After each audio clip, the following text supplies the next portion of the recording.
for joining us here on this beautiful sunny Miami day. We'll just have a few questions for you guys. Love to hear your insights. We have a nice mix here of content creators and exec from a ad tech company and founder and investor. And so we have a nice diverse group of perspectives, and excited to hear what you guys have to say. So I'll just pass it around and you guys do some quick intros and we'll get going with the questions.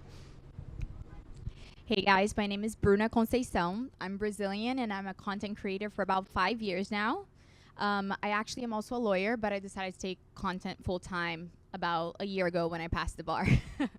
Hey guys, my name is Nico Norena. I'm also a content creator and entrepreneur for the past 10 years.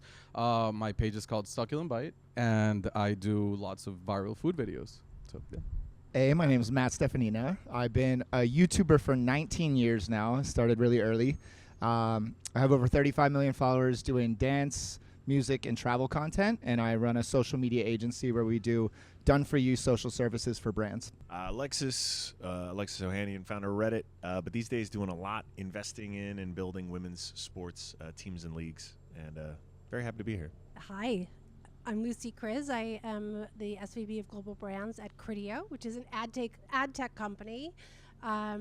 And I lead our engagement with our largest customers, and we're a performance and retail media company. New for creators. All right, thanks again for all of you being here. First question for you guys, what is proving most effective today in building and sustaining an engaged audience? Well, I think the first component I'd say is engaging with your audience, right? So once they engage with you, be kind, engage back, take the time, comment to as many comments as you can. I know it can get overwhelming. Reply to the DMs, reply to the comments, relate to people. Second, I think, is keeping content diverse and entertaining and adding value in every post. That way people keep coming back for more, and they can get something out of your content. And third, I think, is just being genuine. I think when you show yourself on camera, make sure that you're bringing your best self. Perhaps, if you have a persona or a character, wonderful, but always be genuine and intentional in all your pieces of content. My approach. Honestly, I think it's authenticity at the end of the day. Well, especially for me, I think that different things works for different people, and depending on the type of content that they actually make. For me, that focus on lifestyle, I think the more authentic I am, the more I actually receive the feedback that it benefits my audience, and I see people getting closer and closer, and I get more messages even privately. One example for that is that I just posted about how I started my Accutane journey because of my acne, and the amount of comments that people were just saying, like, oh my gosh, I always thought you had perfect skin. So then I used that opportunity to jump in and explain to them that no, it's just that I'm human too. I don't like to show up and make a video whenever I'm breaking out or whatever. And I actually went ahead and posted the pictures of what my skin actually looked like on those days that I'm not posting. And I just got an amazing feedback of so many people, relating to me and feeling heard, because as women, we love to compare ourselves and think that everyone has the perfect life and, the perfect skin and everything like that. So I think that that's the main thing, is just being vulnerable, especially with me personally, because I do talk about my life. That's my type of content. I don't have a topic, it's me. I'm the topic. So I think being vulnerable about even the things that sometimes goes unsaid, it's really important. And the more you relate to people, but not because you're trying to relate and almost fake, because you can also feel that as well, but because you genuinely are sharing your life, the more you receive that feedback that people are like, wow, she's just like a friend. She's just like me. I also have acne. And I feel like that really works. And then the second thing is just also being genuine, but especially with your paid partnerships. I think that the audience are super aware that you make money from it now when you're a content creator. So you almost... Today, I feel like people are losing credibility so much as a content creator, and that pushes your audience away, and it really kind of ruins your community, because if you lose your credibility, you lose them. They are there for a reason. So I feel like that is the main thing that people are also paying attention to. You can't just promote a product today and then promote their competitors tomorrow, or promote a product today they've never talked about, and then after that paid partnership is done, you're never going to talk about the product again. I think that that's what people are really paying attention to. Yeah, the number one thing that I'm using right now is storytelling for growth, but a very specific type of storytelling, and that's because if I make a video that's a dance video or a music video, it's only really interesting to a specific niche of person. But if I make a video talking about, I DJ'd this festival and nobody showed up, but then 3 years later this happened and I show a sold out crowd, that type of content appeals to anyone. Whether you like music or not, you can understand the story. So I'm using that sort of as the top of funnel to bring people in, and then I'm going deeper into the niche. But that storytelling content, as far as not just getting views and getting reach, but actually converting to followers, and followers that are going to engage with you, followers that are going to support you for your other content, is the number one thing. And the second thing, strategically, I like analytics a lot. I'm always diving into analytics, and there's so many tools now, things like trial reels, things like being able to create multiple accounts and split testing. So anytime we do any type of storytelling video, we'll normally split test anywhere from 5 to sometimes even 20 or 30 different versions. Longer, different hook, different clip up front, different clip when we transition into the result.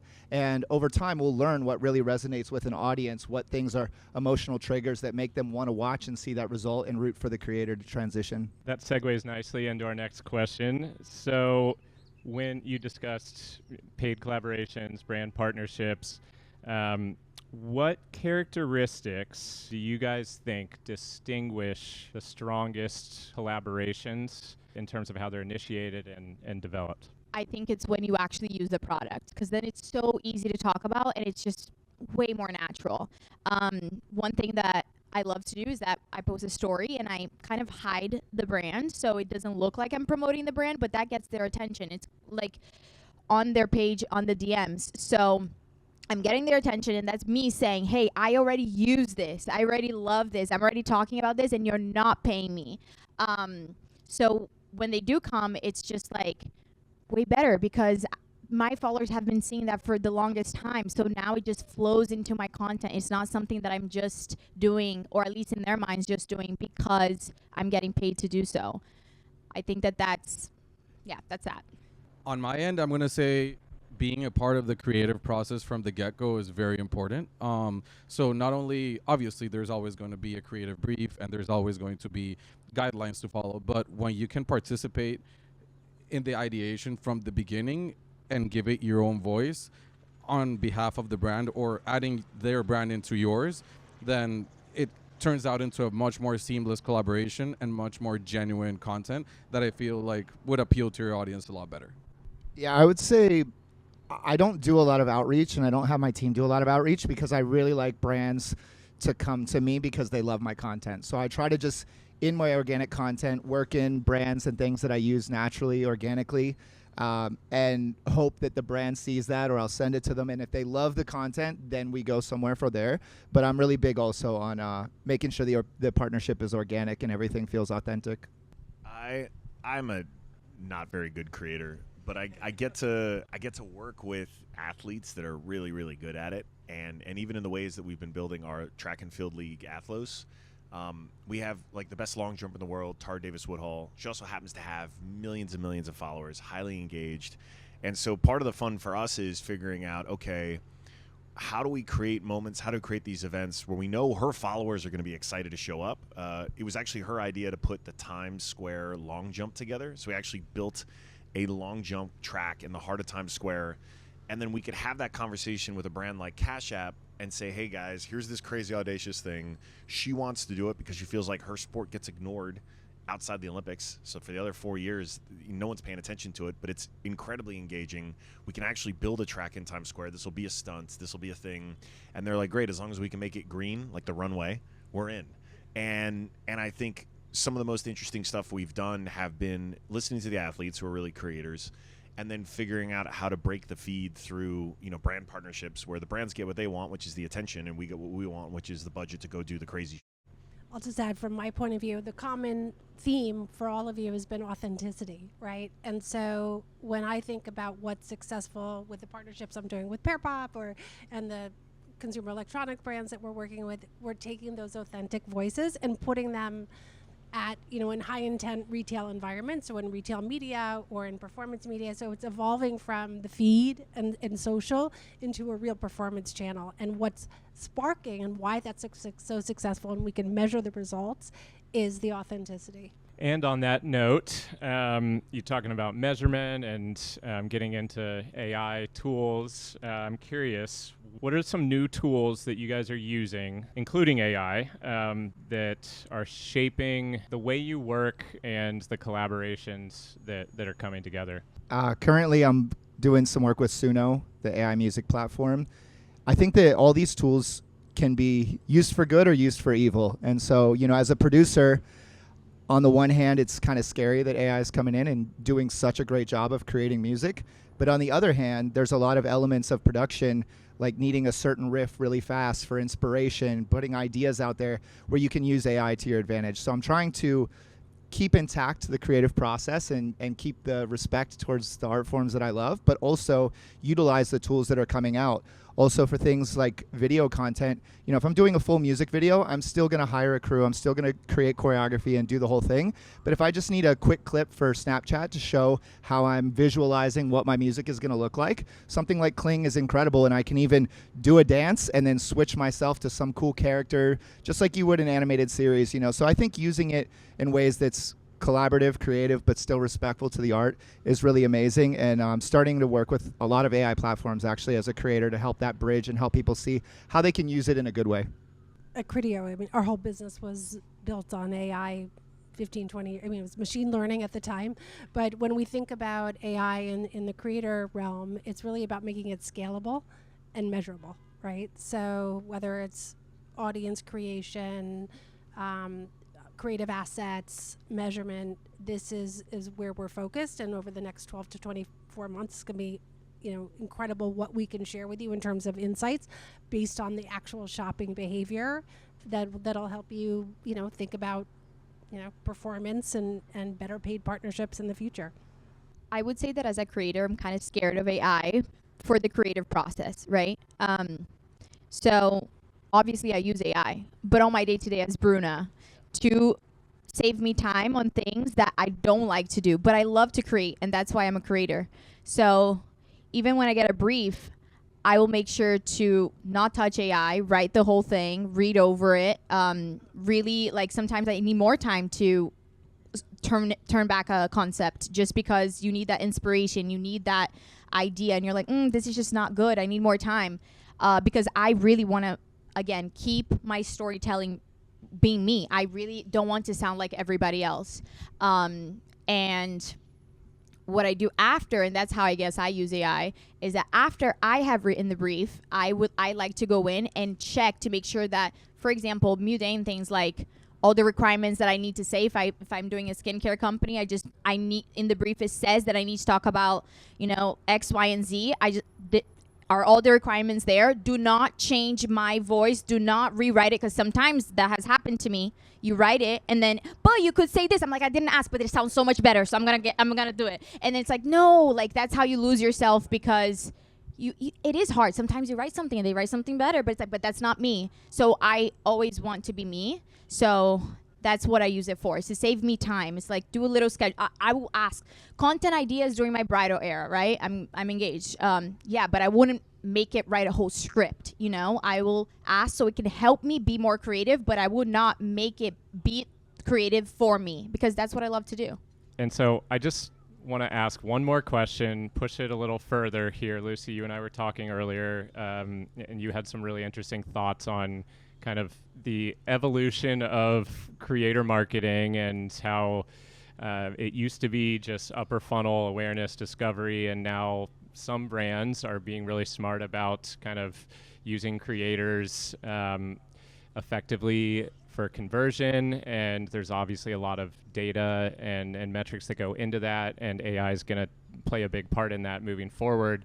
And I'm just curious to hear the group's thoughts on where do we see creator marketing going with the help of AI, and how is that going to impact both the brands, the consumers, and yourselves as creators?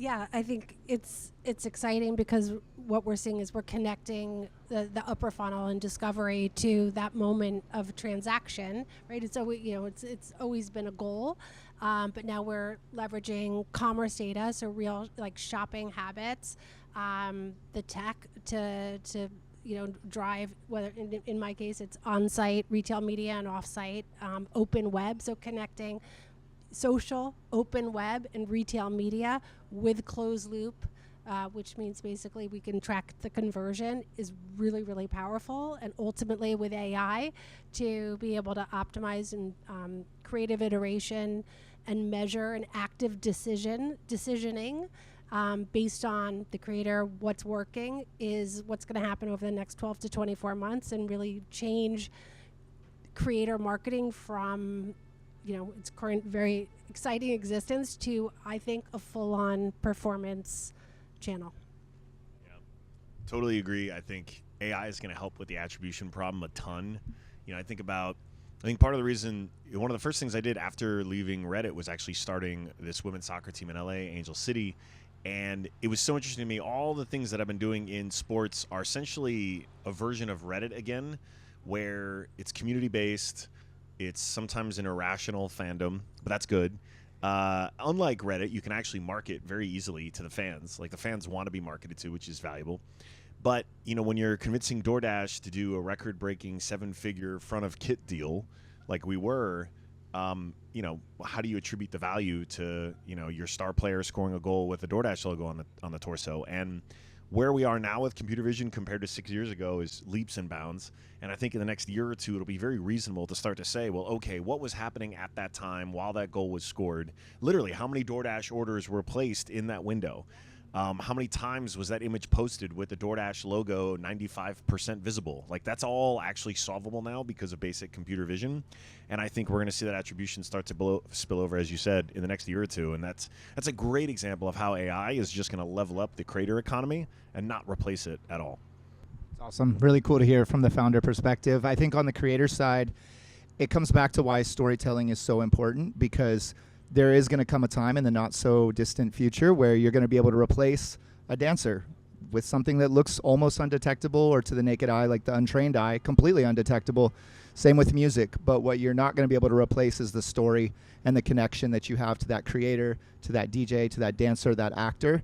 And so for creators, I think it's more important than ever to be vulnerable, to tell your story, to explain why you do what you do and how you got there and the struggles that you went through, so that as AI gets better and better, you can use it as a tool, but it doesn't have the ability to replace you. And I want to jump right on what you're saying about the ability to replace you, simply because I think it's a great segue. Doing more like real life experiences, that's something that AI can never replace. That human interaction, that togetherness with the creator that you've built rapport with, right? That you've been vulnerable with, that you've seen grow, that you've seen evolve. So I think just, that's a focus of a key differentiator of how, you have to hopefully hone in on that to be able to make sure that when you're using AI, it's to help you. For example, creative ways of marketing that, or as an assistant, or to revise contracts, or to create different, approaches and strategies and different, things that you can implement into your everyday business that's going to help optimize your business rather than just kind of take away from it. So, yeah. I would love some type of feature on Instagram or something where if there's a specific question that I'm constantly answering, like I'll post something like where something is from, I would be able to have an instant, answer to that, because it does take so much time to respond to everybody. And obviously there are people that will send you their whole life story and they just really want to talk, and then I wouldn't want AI to answer that person. I want to be the person to do so. But there are certain little things that's like always that question that you go back to. What's that thing again that you were talking about? What is the, I think that would save so much time, and it would, I think, create a community too, that because people love to be answered. So I try to answer as much as possible, and I feel so guilty as a creator when I can't answer to everybody. For example, my birthday just passed, and it's like, I want to say thank you for everybody that said happy birthday, but it's like, when you're a social media influencer, like there's a lot of people that say thank you, and that's so nice, but it's just like I can't say thank you to everybody. It would take me, I don't know, a whole week to do so. So that little thing of like, thank you so much. I really appreciate you wishing me a happy birthday. I wish I had that text or whatever it is to send automatically. But at the same time, I do appreciate it that we don't, because I'm also scared of the, other side of that, which is them also not trusting and not having that, because they will also know, the audience also will know when that comes about, and they will always wonder. And I feel like if a lot of people start to do it, then you never know what is real, what is not real, and then at the same time it can be very harmful. So I don't know, but that's like the little thing that I guess I think about as a creator of like, oh, this is something that would take me so much time. Like I copy and paste it. Thank you, you know, because I do want to answer to people. I feel like that's very important. Well, thank you guys so much. This has been amazing. Thank you for taking time out of your very busy schedules. And let's go get in the AC because I think we're all drenched in sweat by now.